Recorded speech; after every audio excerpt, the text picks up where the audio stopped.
안녕하십니까. 송이송이 라디오의 김송이입니다. 저희는 수필, 영화, 문학의 카테고리 안에서 사랑과 죽음을 테마로 매주 화요일 밤 9시 여러분을 만나고 있습니다. 오늘은 12월 1일 생택지 베리의 어린 왕자를 테마로 여러분을 초대합니다. 생택지 베리는 제2차 세계대전에 공군으로 활동하다가 1940년 프랑스 북부가 나치에 의해 점령되자 미국으로 망명을 가지요. 이후 1943년에 다시 프랑스 공군 조종사로 활동하다가 1944년 7월에 비행 도중 실종됩니다. 그의 동화처럼 쓰여진 책들은 어른들의 혼미한 정신세계를 일깨워주는 것으로 유명한데 주로 조종사, 별, 비행, 환상과 같은 단어가 많이 사용되는 것도 이와 무관하지 않습니다. 어린 왕자. 제가 10대 때 읽어본 이후 처음 다시 읽게 되었는데요. 머리로 다 알고 있는 내용이거니 생각했다가 어린 왕자가 별의 세계로 돌아가려고 할 무렵 그냥 절로 눈물이 흐른 것은 웬일일까요? 어떤 생각, 의식, 마음으로의 전달 이전에 그냥 감정 자체를 두드려주는 동화, 동심. 이것이 생택지 베리의 작품 특성인 것 같습니다. 2020년 코로나19로 힘들었던 분들, 정신이 하나도 없이 바쁘게 사셨던 분들, 12월의 마지막 달력 앞에서 이 책과 함께 자신을 돌아보는 것도 매우 의의 있으리라 생각됩니다. 최고의 가치를 가진 유일한 꽃, 장미가 있기 때문에 스스로가 고귀한 존재라고 생각하는 어린 왕자. 그러나 외적으로 동일한 여러 장미를 발견하면서 지금껏 자신이 단지 흔한 장미를 가졌다고 착각한 사실을 인정하게 됩니다. 좌절하게 되는데 어른들의 어리석은 모습이 자신에게도 똑같이 있었기 때문이죠. 그렇다면 어린 왕자가 본 어른들의 세계는 어떠했을까? 어른들의 세계를 보면 돈을 많이 벌어 하늘의 별을 사겠다고도 하고 왕은 자기 권위에 복종하는 것을 보면서 그 권위에 집착하고 허영쟁이들은 자신이 한 행동에 칭찬만을 귀담아 들으려 했다는 것이죠. 지리학자는 자신은 어디도 돌아다니지 않으면서 탐험가들을 만나 노트에 기록하기에 바빴으며 더욱 놀라운 것은 탐험가의 품행을 조사하여 그의 품행이 괜찮다고 생각되면 그것을 기록했다는 것이죠.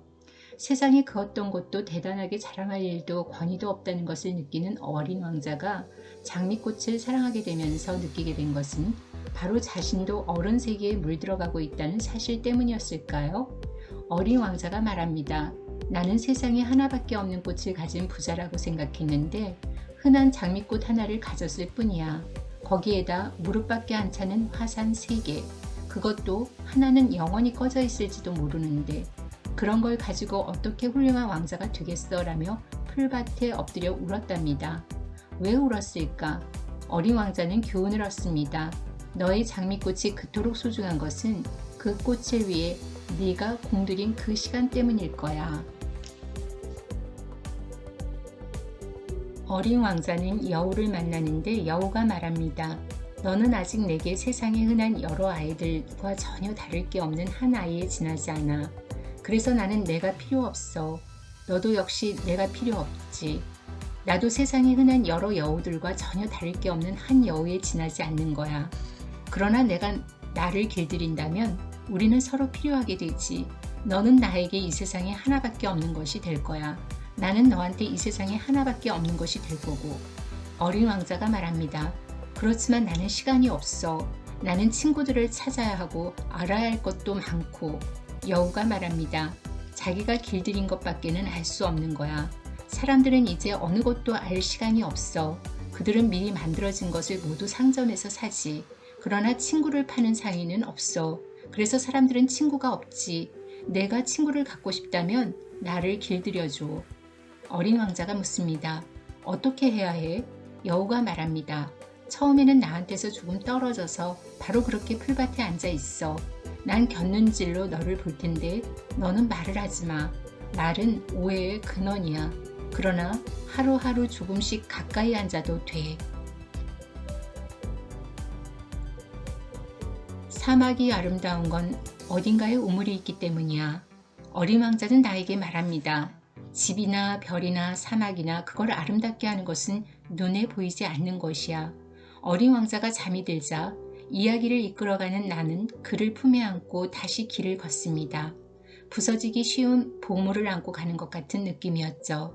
지구 위에 그보다 더 부서지기 쉬운 것은 없으리라는 느낌마저 들었습니다. 나는 달빛 아래서 그 창백한 이마, 그 감긴 눈, 바람에 흩날리는 그 머리칼을 바라보며 혼자 생각했습니다.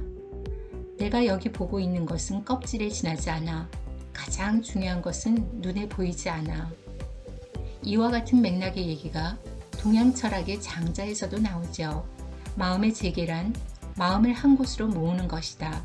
그래서 귀로 듣는 것이 아니라 마음으로 듣는 것이며 또한 마음으로 듣는 것이 아니라 귀로써 듣는 것이다. 귀는 소리를 듣는 것에 그치고 마음은 일에 부합시키는 것에 불과하다. 그러나 귀란 텅 빈 채 무심히 사물을 기다려 받아들인다는 것이다. 도란 아무것도 없이 텅 비우는 것을 모으는 것이고 비워낸다는 것이 곧 심재인 것이다.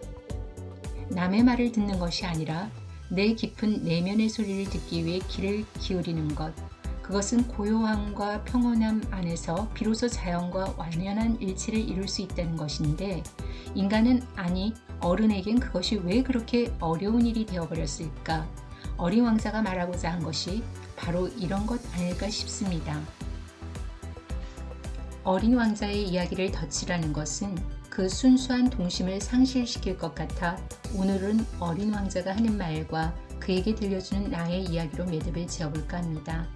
나무가 쓰러지고 그냥 천천히 쓰러지는 어린 왕자, 모래 때문에 쓰러지는 소리조차 들리지 않을 때 그 찰나 우리는 뜻모를 눈물로 눈시울을 적시게 되리라 생각됩니다.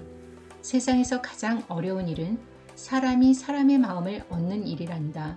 누가 수천 수백만 개의 별들 중에서 하나밖에 없는 어떤 꽃을 사랑하고 있는 사람이 있다면 그 사람은 그 별들을 바라보는 것만으로도 행복할 거야. 내가 오후 4시에 온다면 나는 3시부터 행복해질 거야. 시간이 가면 갈수록 그만큼 나는 더 행복해질 거야. 삶이란 진실을 깨우치고 나무가 쓰러지듯 그냥 천천히 쓰러지는 어린 왕자, 모래 때문에 쓰러지는 소리조차 들리지 않을 때 그 찰나 우리는 뜻모를 눈물로 눈시울을 적시게 되리라 생각됩니다. 우리는 어린 왕자에게 무언가를 가르칠 수 있는 것이 없고 그가 살아내고 느낀 그것을 가슴속에 간직하며 살아가야 한다는 것을, 그래서 가슴 안에서 한 번씩 깜빡거리는 별 이야기가 인간애이고 사랑의 실체라는 것을